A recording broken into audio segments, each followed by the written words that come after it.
কেন তারা এত লম্বা সময় ক্ষমতায় আসতে পারেন নাই, কি ভুলের কারণে বাংলাদেশ গত 20টা বছর স্বাধীনতা সার্বভৌমত্ব হারিয়ে মানচিত্রে একটা ভ্যাসেল স্টেটে পরিণত হয়েছিল, কি কারণে বাংলাদেশের জনগণ গত 17 বছর আপনাদের নেতৃত্বে ডাকা আন্দোলনে মাঠে নেমে এসে অংশগ্রহণ করে নাই। আমাদের ধারণা ছিল আপনারা বুঝতে পেরেছেন যে বাংলাদেশ 2006-এ যেখান থেকে আপনার কম্পিউটার সুইচ অফ করেছিলেন সেই বাংলাদেশ 2026-এ নাই। আমরা ধারণা করেছিলাম আপনাদের ফোনের অ্যান্ড্রয়েডের এবং আইফোনের iOS আপডেট হয়েছে, কিন্তু আপনাদের মন্ত্রীদেরকে দেখে বোধ হচ্ছে 2006 সালে আপনাদের যেই কম্পিউটার বন্ধ করে আপনারা গ্যারেজে রেখে গিয়েছিলেন সেই কম্পিউটারে এত বেশি ধুলাবালি পড়েছে ওটা আর মুছেও সংশোধন করা যাচ্ছে না। 2006-এর পরের বাংলাদেশ 26-এ যে ওসমান হাদির বাংলাদেশে পরিণত হয়েছে, শহীদ ওয়াসিমের বাংলাদেশে পরিণত হয়েছে, আবু সাইদ মুগ্ধের বাংলাদেশে পরিণত হয়েছে, আপনারা সেই নারী নক্ষত্রের খবর বুঝতে পাচ্ছেন না। আমাদের সীমান্ত প্রহরীদের দিকে তাকিয়ে দেখেন, বাংলাদেশ বদলে গেছে, কিন্তু আপনাদের খাইসলত বদলায় নাই। এবং মাথায় রাখবেন, আপনাদের খাইসলত যদি না বদলায়, আওয়ামী লীগেরও কিন্তু লেজ সোজা হয় নাই 17 বছরে। আমরা জানি লেজ কিভাবে সোজা করতে হয়।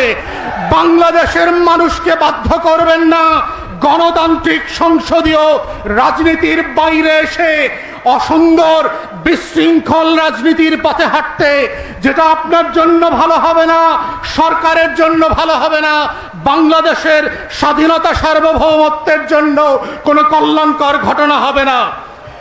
দ্বিতীয় কথা হচ্ছে, মমতা গত কয়েকদিন আগে ইন্টারভিউতে বলেছে ভারতের স্বরাষ্ট্রমন্ত্রী অমিত শাহ নাকি জানে কাকে দিয়ে কাকে খুন করানো হয়েছে।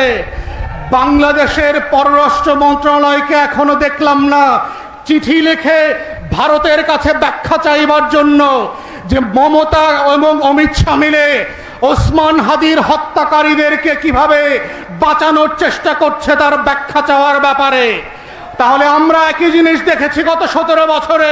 দিল্লির আধিপত্যবাদের বিরুদ্ধে চোখে চোখ রেখে যদি কথা বলা না যায়, স্বাধীন এবং আজাদির পক্ষে, ইনসাফের পক্ষে যদি আপনি দাঁড়াতে না পারেন, তাহলে তার পরিণতি কি হতে পারে। কিন্তু আমরা ধারণা করেছিলাম আপনারা শিখবেন, আপনারা লেসন লার্ন করবেন এবং জবাবদিহিতা চাইবেন।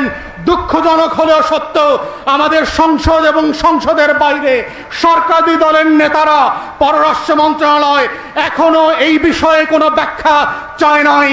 আমরা সংসদ বসছে, এখন চলমান আছে, বাজেট অধিবেশনে আমরা চাইব মাননীয় প্রধানমন্ত্রী এবং পররাষ্ট্রমন্ত্রী অথবা পররাষ্ট্রমন্ত্রীর বদলে যিনি সকল বিষয়ের মন্ত্রী সেই ডেপুটি প্রাইম মিনিস্টার যেন কথা বলেন। বাংলায় না পারলে সংবিধান খুঁজে বের করেন কোন ধারার বদলে মমতাকে এবং দিল্লিকে চিঠি লেখা যায়, তেমন একটা ধারা সংবিধান খুঁজে বের করতে পারলে আমরা বুঝবো আপনারা স্বাধীনতার পক্ষে সংবিধান পড়েন, আপনারা আজাদির পক্ষে সংবিধান পড়েন, আপনারা ইনসাফের পক্ষে সংবিধান পড়েন, আপনারা শহীদ ওসমান হাদির পক্ষে এই সংবিধান বোঝার চেষ্টা করছেন। যদি না করতে পারেন, আমরা ধরে নেব আপনারা দিল্লির গোলামির পথ বেছে নিয়েছেন। গত 17 বছরে দিল্লির গোলামি আপনারা কম করেন নাই।